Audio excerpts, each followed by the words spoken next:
Hello there, and welcome to another whiskey review with me, the Whiskey Novice. It's great to be back with you once again. Thank you for joining me. It's review number 80, part one of a new series once again. This time looking at, if you checked out the meagre intro this time round, at independent bottlers. Now, there are an awful lot of independent bottlers out there, as I'm sure most of us know. So this is a bit of a snapshot, shall we say, of independent bottlers. Quite a few. There's only 5 in this series that I'll be looking at, and it's just some that I've picked out of my collection to look at this time. Maybe at a later date I'll go back and look at some others. This time, as you can see, maybe from there, I'm looking at Berry Brothers and Rudd. This is one from their classic range, and this is the Peated Cask matured blended malt Scotch whiskey. Yes, that is a mouthful. Now, the idea of this series, because independent bottlers is a bit of a big, wide open subject, I think it could be very difficult to cover, because they tend to come in limited numbers and things like that there, so it makes it very difficult for people sometimes to get the hold of. But the reason I decided to do this series, one of the reasons I want to do this series, was, as I said, to take a snapshot of some of the independent bottlers. Also, if you're new to whiskey, I can remember I'm not that far down my journey that I still remember not knowing the first time I heard of this term, independent bottler, not even knowing what that meant. You see distilleries, you see the range of whiskies that they have. What is this independent bottler thing? So part of the reason for this series is to help out, maybe, shall we say, those who are new to the journey, their whiskey journey, and maybe help them along a bit where independent bottlers are concerned. And hopefully there'll be enough on the whiskies themselves to keep you more matured, shall we say, whiskey drinkers interested as well. So here we go. I want to take a bit of a dive into the independent bottler themselves before I actually get into the whiskey. So, as I said, this time, Berry Brothers and Rudd. London, well, a British wines and spirits merchant established in 1698. And at that, indeed, they are the oldest British wines and spirits merchant. They have 6 offices worldwide, stretching as far as Japan and Hong Kong, Singapore, that sort of thing. So, a big affair where independent bottlers are concerned. They've been under royal warrant since 1905, 1903, something like that there. And as I said, this is actually this bottle itself is part of their classic range. Now, in this, I read somewhere that they're trying to, this to say, Peated Cask matured, but rather than going for an Islay heavily peated blend, as I say in this case, they're trying to recreate an older style, what we would now consider Speyside style of peated whiskey, where it's a bit lighter, a bit more flowery, that sort of thing. But we'll see where that goes whenever we actually get into it. Great colour, something that you will tend to find if you're new to whiskey, if you're new to independent bottlers. What you generally find is, almost always find, is that there's no colour added, there's no chill filtration, very rarely anyway. It's generally, you're looking at stuff straight from the cask in a lot of cases. Said this is a blend, this is a bigger independent bottler. There's been a bit of work, bit of construction involved in this one. So let's see what we'll get. I would imagine that's a very natural colour. Has there been chill filtration? Not sure. I would doubt it, saying that they're still an independent bottler. It's bottled at 44.2%, so you wouldn't know. There's maybe been a bit of footering going on somewhere, but certainly, as I said, a nice colour. On the nose, don't expect a peat beast. As I said, they do seem to be trying to recreate something a little bit more delicate. And delicate is the first note, I would suggest. delicate marine notes. Lots of brine and rock pools. But also an older, mustier wood in there. This has got quite a bit going on, but it's all quite delicate.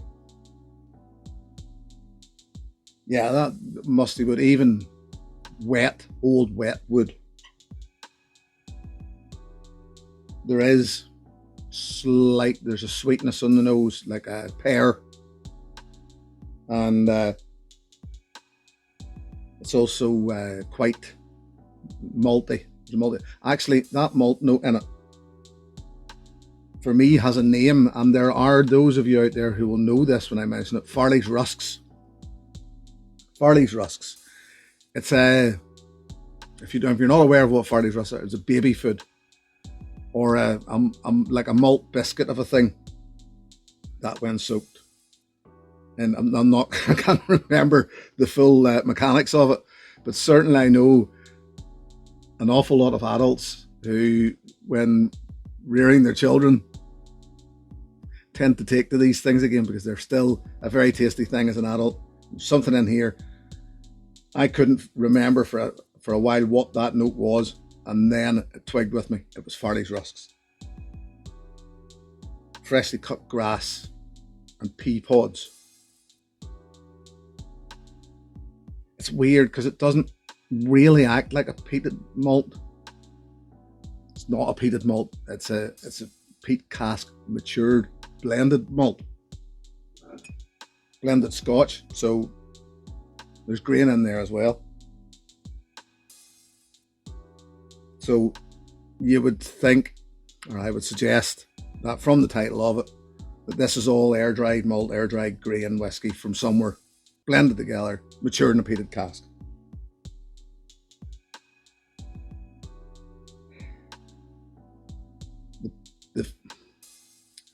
There are phenolic notes.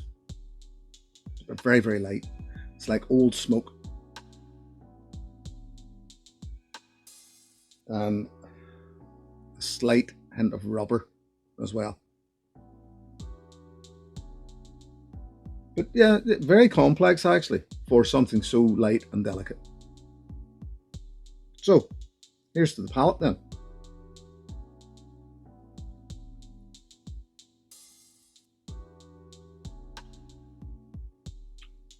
Sour delivery.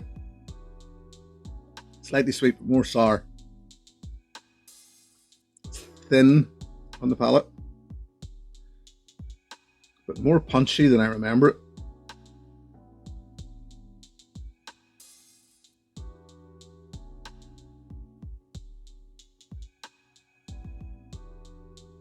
It's a little fleeting, a little brief, but yet again, there's stuff going on.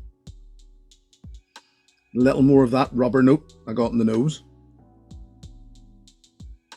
Some spent matches. There's a dryness, a freshness. It's almost like a tea, dried tea.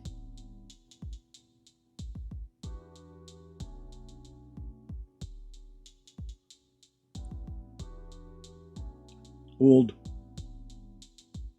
damp rolling tobacco. I remember my father smoked roll-ups, cigarettes, and I always remember there was, when walking past him, if he opened his tin to roll a cigarette, there was a very strong, almost like wet or damp tobacco smell, and I can taste that here almost.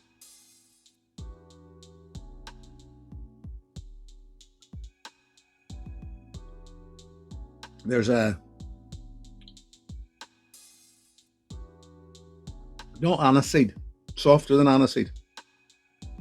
Fennel, not phenol. I'm not talking about phenolics here. I'm talking about fennel, the vegetable. Yeah, because it's not quite aniseed. Something lighter than that and something greener and more vegetative. So yeah, fennel. And a little clove. It's not bad. It's just a bit thin, I think. It feels like as if it's been,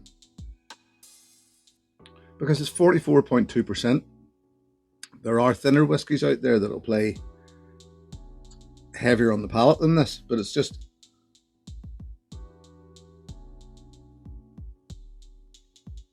still delicate. I could see what they're saying about the.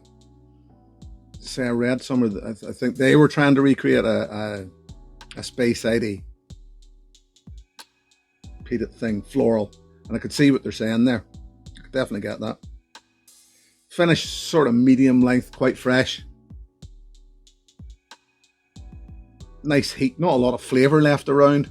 It's still a little too thin. Some of that sort of fennel again, that light aniseedy thing hanging around. But it's quite moreish. It's an easy drinker, would be a good way to explain it. This is gonna be around roughly. This is part of the classic collection. There's a sherry cask matured. I'm not sure what else. I definitely know there's a sherry cask matured. And when you get it on offer, it'll be as low. You can find it as low as £25 here in the UK. It's usually, I think, between 25 and 35. So at that price, for an independent bottling, it's not bad. Price-wise, it's not bad. I certainly don't think I would go to the higher end of that. £25, yes.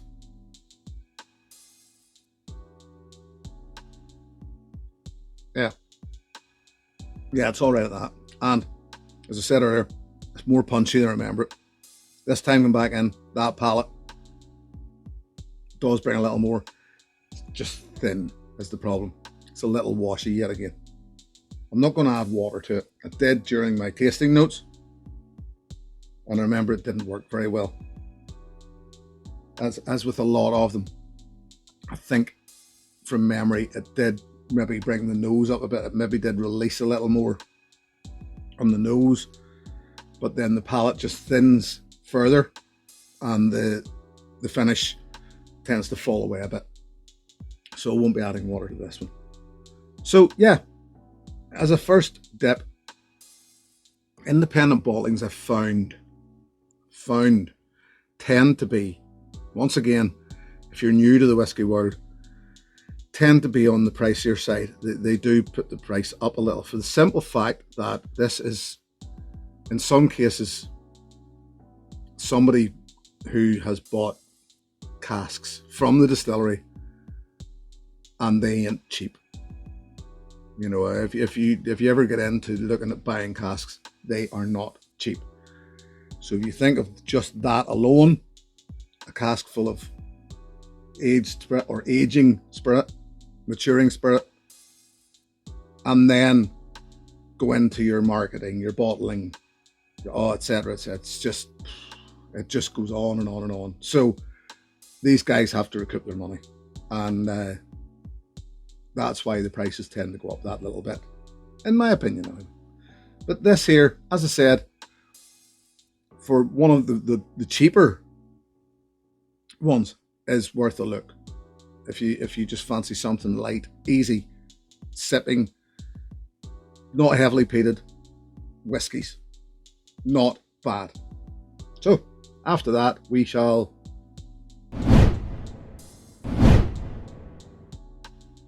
yes. If you've had this, if you like this, once again, I'm going to turn things around a little and go backwards to one maybe that, yet again, if you're maybe a little new to whiskey and you want a guide as to where to go, maybe you'll have had this other one easier. And it's a bottle I don't currently have in my collection, although I've had it in the past.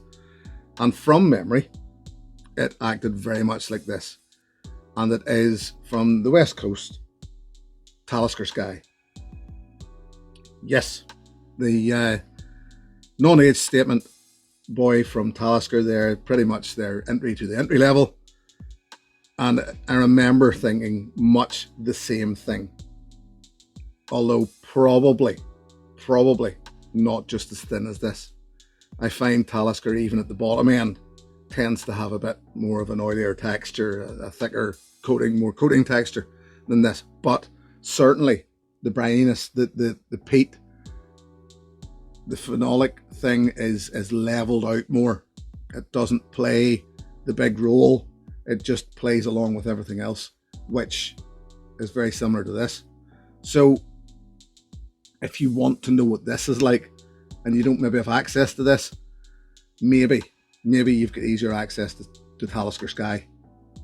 Give it a go. It's not that expensive either.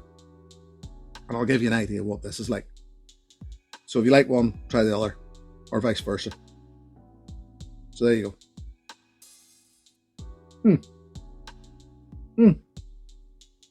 Yeah, as a first step into independent bottling, this ain't bad.